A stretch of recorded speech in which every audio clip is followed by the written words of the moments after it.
iba hanggang ngayon umiiyak pa din. Tapos na ang lahat, iyak pa rin ang iyak. Ang Book of Psalms po, bagamat maraming verses about worship, it's not a book about worship. Ang Book of Psalms po ay book ng mga kanta, ng mga hinagpis, problema, pinagdadaanan, at kung paano sila nagtagumpay sa tulong ng Diyos. Ang Book of Psalms lagi nag-uumpisa sa problema, natatapos sa praise. Maliban sa Psalm 144 hanggang 150. Ano po yon?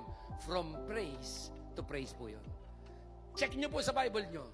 Psalms 144 hanggang Psalm 150, wala kayong makikitang problema, puro papuri. Nung pong nire-reflect ko po ito, sabi ko, ay ganito talaga ang buhay. Marami tayong dadaanan, 143 times. Pero yung susunod na 7 chapters, puro papuri. Ano ibig sabihin? At the end of everything, you will see the greatness and the faithfulness of God.